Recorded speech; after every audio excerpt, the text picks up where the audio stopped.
Dans une petite ville du sud, où les collines s'étendent comme des vagues de velours, vivait une jeune femme nommée Anaïs. Chaque matin, quand la lumière rasait encore les toits endormis, elle s'installait à la même table, sous les treilles du vieux café du village. Elle ouvrait un carnet à la couverture de cuir noirci, l'encre encore fraîche d'histoire d'hier, et elle écrivait. Anaïs n'écrivait pas pour la gloire, elle écrivait pour ne pas oublier. Elle avait ce don rare. Elle voyait dans les visages ce que d'autres ne prenaient pas le temps de regarder. Des silences lourds, des yeux trop brillants, des gestes qui racontèrent des drames entiers sans qu'un mot ne soit prononcé.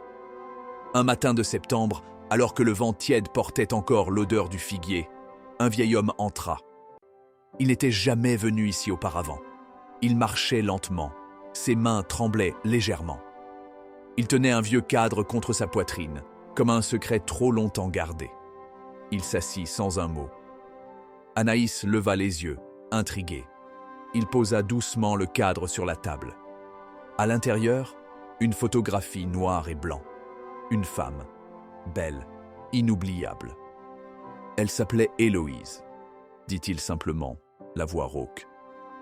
Un silence s'installa, puis il reprit, presque en chuchotant. J'avais 20 ans. Elle 19.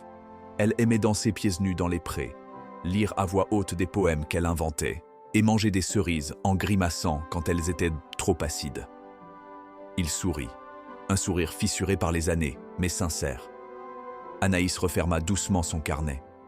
Ce moment, elle ne voulait pas le déformer. Elle voulait l'écouter, le sentir. « Et puis ?» demanda-t-elle. Le vieil homme hocha la tête. « Et puis la guerre, l'appel, les trains qui emmènent, les lettres qui arrivent, moins souvent, les silences qui s'allongent, jusqu'à ne plus entendre que le vent. » Il marqua une pause. Ses doigts caressèrent le bord du cadre comme s'il effleurait encore son visage. « Je suis revenu, trop tard. Sa famille avait déménagé, elle aussi sans doute. Je ne l'ai jamais revue. » Anaïs sentit quelque chose se nouer dans sa gorge. Pas une larme, une émotion plus profonde, celle qu'on ressent quand on touche à l'essentiel. Elle sortit de son sac un petit pot d'encre dorée qu'elle gardait pour ses récits les plus précieux. Elle trempa sa plume et sur le cadre, elle dessina une fine arabesque. Une courbe douce, un geste de mémoire. « Racontez-moi tout, » dit-elle enfin. « Je vais écrire pour vous, pour elle. » Le vieux monsieur hocha la tête, et pendant des heures, sous les treilles du café, il raconta les débuts d'été où il s'écrivait des lettres parfumées à la lavande, les après-midi volés à l'ombre du vieux moulin, les rires dans les herbes hautes, les regards trop longs dans les balles du village.